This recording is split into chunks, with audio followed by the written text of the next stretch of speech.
Hello दोस्तों, मैं राजीव भाटिया आपका बहुत बहुत स्वागत करता हूं। एक बार फिर से करते हैं निफ्टी का एनालिसिस कल 15 सितंबर 2022 के लिए। सिर्फ और सिर्फ प्राइस एक्शन, प्राइस बिहेवियर को देखते हुए और जानने की कोशिश करते हैं आज बाजार में डिमांड, सप्लाई, प्रॉफिट बुकिंग या अनवाइंडिंग क्या हुआ और कल बाजार किस तरीके का रहेगा। तो आइए शुरू करें आज का वीडियो। और हमेशा की तरह एक बार वीडियो शुरू करने से पहले फिर से डिस्क्लेमर दे देना चाहता हूं कि यहाँ पर जो भी हम बात करते हैं, चाहे वो निफ्टी की हो, बैंक निफ्टी की हो, किसी स्टॉक, कमोडिटी, करेंसी या क्रिप्टो की बात हो, वो सिर्फ और सिर्फ एक एजुकेशनल पर्पस के लिए है और वो सिर्फ आपको सिखाने के लिए है कि हम सिर्फ डिमांड सप्लाई को फॉलो करते हुए बिना किसी टेक्निकल एनालिसिस, किसी डाटा, किसी विदेशी बाजार, किसी और ऐसी आलतू फालतू चीज को वॉच किए बिना निफ्टी का एनालिसिस कर सकते हैं सिर्फ और सिर्फ डिमांड सप्लाई के बेस के ऊपर। और यदि आप लोग मेरे बताए हुए किसी भी चीज के ऊपर कोई एक्शन लेते हैं तो उस एक्शन के आप स्वयं जिम्मेदार हैं। मेरी राय ये है कि आप अच्छे से पढ़ें, सीखें, समझें, अच्छे से चीजों को एनालाइज करें, रिसर्च करें और उसके बाद ही कोई एक्शन लें। तो चलिए शुरू करते हैं आज का वीडियो और चलते हैं सीधा चार्ट के ऊपर और देखते हैं कि आज निफ्टी में क्या हुआ। तो आइए दोस्तों, चलते हैं चार्ट की तरफ और देखते हैं आज निफ्टी में क्या हुआ। तो ये हमारा चार्ट है जहां पर हम कल निफ्टी को छोड़ करके गए थे। ये डेली चार्ट है निफ्टी का।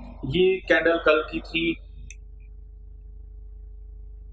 13 सितंबर की, ये कैंडल थी, यहाँ पर हम बाजार को छोड़ करके गए थे। ये आज की कैंडल है और जैसा कि दोस्तों हमने बात करी थी, मैंने आप लोगों को लिख करके भी दे दिया था कि हमें होल्ड करने हैं लॉन्ग्स और बाय ऑन डिप्स की स्ट्रेटजी अपनानी है। कब तक? जब तक कि 17,750 8 सितंबर को जहां पर लास्ट डिमांड क्रिएट हुई थी, वहां पर जब तक कि वो ब्रीच नहीं हो जाता पूरी सफिशिएंट सप्लाई के साथ या उस डिमांड की प्रॉफिट बुकिंग नहीं हो जाती, तब तक हमें अपने लॉन्ग्स बनाए रखने हैं और शॉर्ट के बारे में नहीं सोचना है। और आज ठीक बाजार में इतने हैवी डाउनफॉल के बाद भी कल जैसा कि हमने देखा कि डॉ 1200 पॉइंट माइनस बंद हुआ, गिरकर बंद हुआ, उसके बावजूद भी हम सिर्फ 250 पॉइंट नीचे खुले और एग्जैक्टली उसी पॉइंट के आसपास 17,750 के आसपास हम खुले और 17,770-71 का एक लो बनाकर, मैं स्पॉट निफ्टी की बात कर रहा हूं, वहां से हमने रिकवरी मोड में फिर से ऊपर की तरफ हम चलना शुरू हो गए।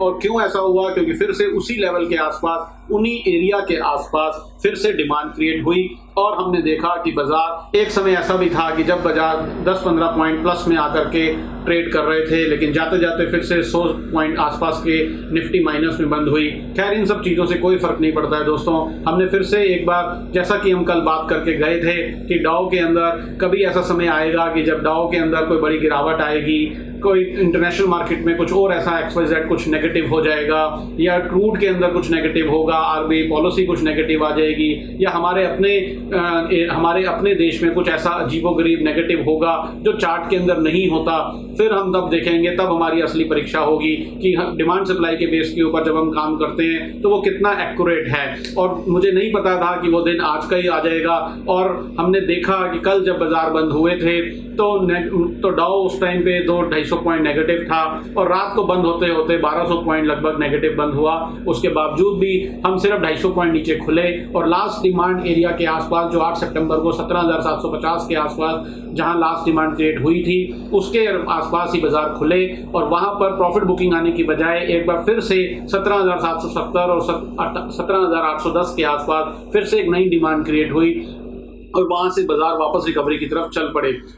जैसा कि कल हम प्लानिंग करके गए थे, सिर्फ और सिर्फ प्राइस एक्शन को फॉलो करते हुए, डिमांड सप्लाई को देखते हुए कि जब तक 17,750 का ये लेवल ब्रेक नहीं होता, सफिशिएंट सप्लाई के साथ हमें अपने लॉन्ग्स को बनाए रखना है। और यू टर्न लेते समय जब सफिशिएंट डिमांड के साथ बाजार दोबारा यू टर्न ले तो हमें दोबारा बाइंग करनी है। अब इस यू टर्न का क्या मतलब है दोस्तों? ये जो मेरे भाई बहन प्राइस को फॉलो करना जानते हैं, जिनको डिमांड सप्लाई देखनी आती है, वो भली बात ही जानते हैं कि मैं किस यू टर्न की बात कर रहा हूँ। खैर, हम आने वाले दिनों में ये सब चीजें सीखेंगे और तब हमें पता चलेगा कि इस यू टर्न का क्या मतलब है। खैर, फिलहाल अभी के लिए अब हम 15 सितंबर 2022 की बात कर लेते हैं कि कल निफ्टी में क्या हो सकता है। तो सेम स्ट्रेटजी अपनानी है दोस्तों, स्ट्रेटजी में कोई फर्क नहीं है। हमें होल्ड करने हैं लॉन्ग्स, बाय ऑन डिप्स की स्ट्रेटजी अपनानी है।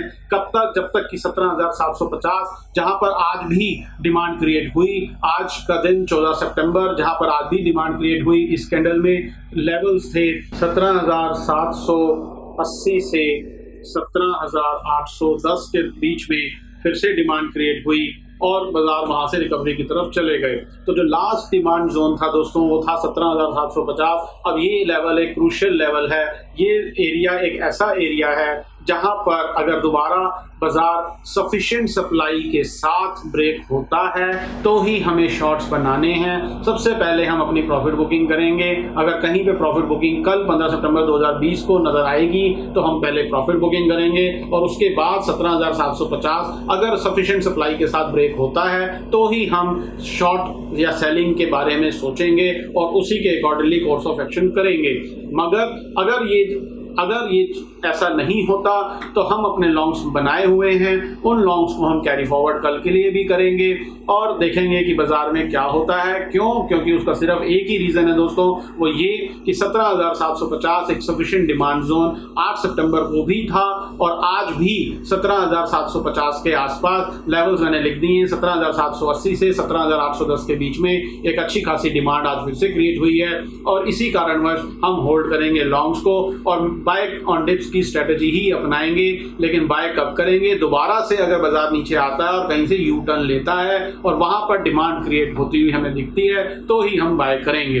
तो ये टोटल एनालिसिस है दोस्तों कल 15 सितंबर 2020 के लिए। और जैसा कि आप देख रहे हैं हमारे चार्ट के ऊपर कि जहां यहां से एक डिमांड क्रिएट हुई थी और हम इसको कैरी फॉरवर्ड करते हुए चले जा रहे हैं और इसी आधार के ऊपर हम चल रहे हैं और हमारे चार्ट के ऊपर कोई वॉल्यूम नहीं है, कोई कॉल पुट का डाटा नहीं है, कोई टेक्निकल एनालिसिस के अंदर आने वाली कोई भी ऐसी चीज, chart pattern, candle pattern, moving averages, levels, हम कुछ भी फॉलो नहीं कर रहे हैं। सिर्फ और सिर्फ price action, price behaviour, demand supply को फॉलो करते हुए हम ये सारी चीजें कर रहे हैं। अब मैं कल के लिए आपको एक लेवल्स यहाँ पर दे देता हूँ। इस चार्ट को मैं डिलीट कर देता हूँ और यहाँ पर मैं कल के लिए आपको लेवल्स, इंट्राडे के लेवल्स जो लोग मेरे भाई बहन काम करना चाहते हैं उनके लिए मैं दे देता हूं। और वैसे तो कॉन्ट्रा ट्रेड दोस्तों नहीं करना चाहिए, मैंने पहले भी बहुत बार कहा है, आपको ट्रेंड के अगेंस्ट काम नहीं करना चाहिए, बिल्कुल भी ट्रेंड के साथ हमेशा हमें रहना चाहिए। क्योंकि जब हम ट्रेंड के साथ रहते हैं तो हो सकता है 20 दिन की ट्रेडिंग में, एक महीने में 20 दिन की ट्रेडिंग में आपको कुछ दिन काम ना करने को मिले।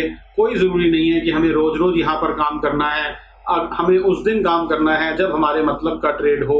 कभी कभी बाहर रहना भी अच्छा होता है दोस्तों, तो हमें कभी कभी बाहर भी रहना चाहिए। अगर कोई ट्रेड मिलेगा तो हम करेंगे।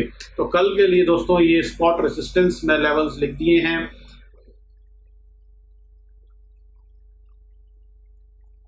ये मैंने सपोर्ट के लेवल्स भी यहाँ पर आपके लिए दे दिए हैं। ये लेवल्स कल 15 अक्टूबर 2022 के लिए काम करेंगे। सपोर्ट और रेसिस्टेंस का, सपोर्ट रेसिस्टेंस जैसा कि मैंने पहले भी बहुत बार कहा है, सपोर्ट रेसिस्टेंस नाम की वैसे तो कोई चीज़ नहीं होती, लेकिन अगर होती है तो वो वही होती है जहां पर डिमांड या सप्लाई क्रिएट हो। अब कल के लिए हमें बाय ऑन डिप्स की स्ट्रेटजी अपनानी है। ये मैं आपकी रेफरेंस के लिए लिख रहा हूँ, आप वीडियो को पॉज करके इसको पढ़ सकते हैं, इन लेवल्स को नोट कर सकते हैं।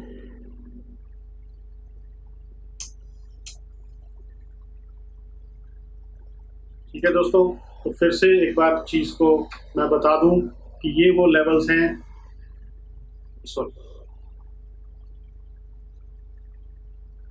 ये वो दिन है 8 सितंबर का 17,750 और आज का ये दिन था जहां पर 17,780 के आसपास डिमांड क्रिएट हुई। और इन लेवल्स को जब तक सफिशिएंट सप्लाई के साथ ये लेवल्स नहीं ब्रेक हो जाते तब तक हम बाय ऑन डिप्स की स्ट्रेटजी को ही अपनाएंगे। सो ये टोटल स्टोरी है। जाते जाते दोस्तों एक बार फिर से निफ्टी फ्यूचर्स देख लेते हैं, डाउ फ्यूचर्स देख लेते हैं कि क्या उनमें चल रहा है। निफ्टी फ्यूचर फिलहाल 17,980 124 पॉइंट नीचे बंद हुई चल रही है और डाउ जोन्स फ्यूचर्स 75 पॉइंट ऊपर हैं। हमारे हिसाब से बाय ऑन डिप्स की स्ट्रेटजी है। देखते हैं कल डाउ नीचे बंद होता है या ऊपर बंद होता है। और आज के लिए इतना ही दोस्तों, कल फिर से आपसे मुलाकात होगी और इसी समय और फिर देखेंगे कि निफ्टी के अंदर डिमांड क्रिएट हुई, सप्लाई क्रिएट हुई, प्रॉफिट बुकिंग आई या अनवाइंडिंग हुई, सिर्फ और सिर्फ price behaviour, price action, demand supply को फॉलो करते हुए। वीडियो अच्छा लगा हो तो लाइक करें। यदि आपके कोई सवाल हो तो आप कमेंट सेक्शन में उसे लिखें, मैं पूरी कोशिश करूंगा आपके सवालों का जवाब देने की। ये वीडियो दूसरे लोगों के साथ भी ज़रूर शेयर करें। चैनल को सब्सक्राइब करना ना भूलें ताकि आने वाली वीडियोस आपको समय पर मिलती रहे। बहुत बहुत धन्यवाद। नमस्कार।